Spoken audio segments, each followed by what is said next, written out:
Hi, guys. My name's Charlotte, and this is the story of how my family had hidden this strange secret about me for most of my life. When I found out, I just couldn't believe it. You see, I've always been a bit of a black sheep in my family. My parents' dream for me was to get married, start a family, be a good wife to my husband. But I wasn't up for it. I wanted to go to a university, I wanted a career. There was this weird feeling that we were strangers, that we spoke different languages. They knew the answer as to why, but it would take some time for me to finally learn the secret. It all started to unravel when my 16th birthday was coming up. My dad was really old, and when he reached 65, he was diagnosed with Alzheimer's. This one time, I came home from school and he started shouting at me, "Get out of my property!" I spent a couple of hours at our neighbor's until my mom came home. And because my dad's illness was getting worse, they started talking about how much of my life he would miss. They even started to talk about arranged marriages like it wasn't the freaking 21st century. Then one day, my friend Kaylee showed me this science book she had gotten about DNA and cloning, and we were hooked. There was an entire chapter on inherited diseases and testing for them. And then I wondered, could I have inherited Alzheimer's?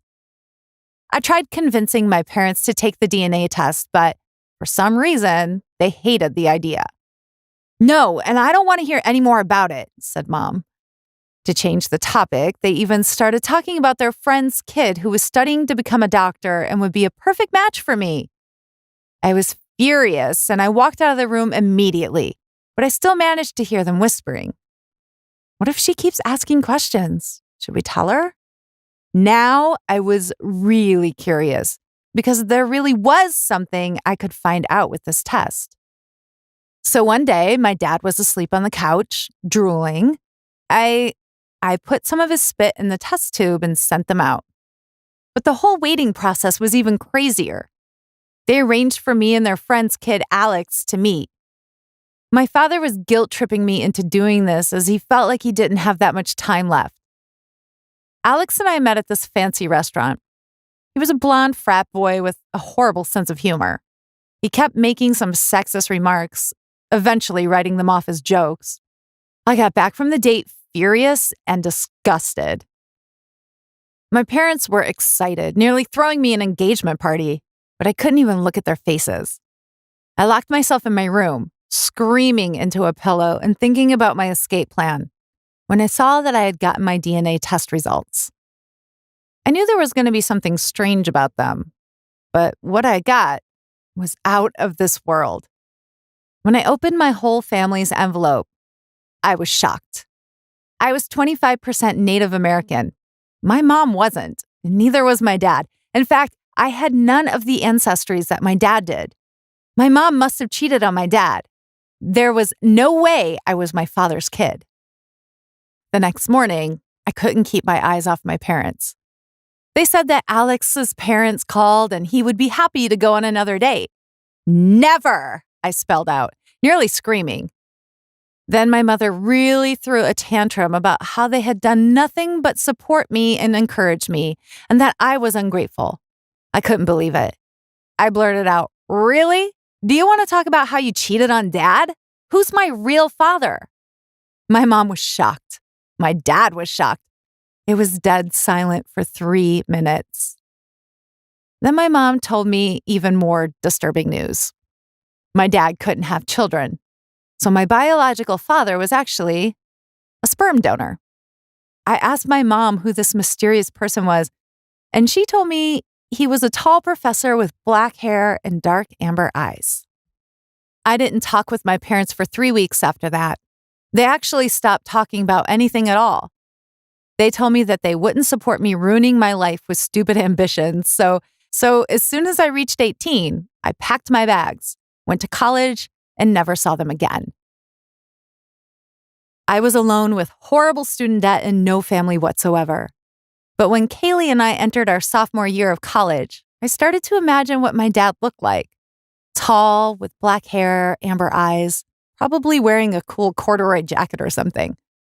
And the biggest coincidence of all, my genetics professor fit that description perfectly. Could it be that the universe had decided to bring us together? He had to be my biological dad. He ticked all the boxes. One day after class, I walked up to him.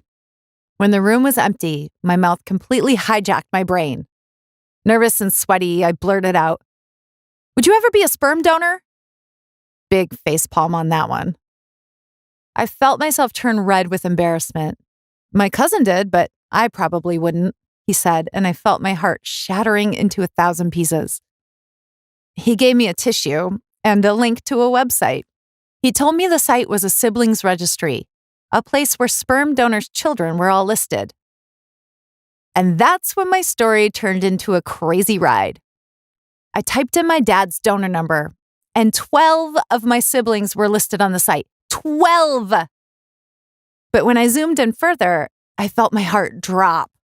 One of my siblings was living in my city, and they were my age. I clicked the information, and Kaylee's picture was staring back at me. I couldn't believe it. Kaylee, my best friend since kindergarten, had been my sister this whole time. But Kaylee didn't know her father wasn't her real dad. I decided I had to break the news to her, and she didn't take it particularly well. For a few weeks, Kaylee was totally dejected. She wouldn't hang out. She stopped showing up to class. I needed to cheer her up, and I had just the idea of how to do it. I told her I had a surprise for her one day and drove her to the local park. All of our siblings were waiting there for us, all 11 of them. All these people with dark hair, green eyes, and the most echoing laughs. We had started talking about our lives when one of them, Jenny, an author, told us that she had actually found some information about our father some years ago. He taught literature at a university and was part of a lot of protests for human rights. One of his cousins even worked at a nearby university. I heard my heart dropping to the ground. His cousin? If it was all true, I could actually find my biological father. The next day, I ran into my professor's class, crazy and out of breath. He looked at me like I was insane and said, "Really, you have to stop doing this." Then I showed him my DNA test results and told him about my siblings.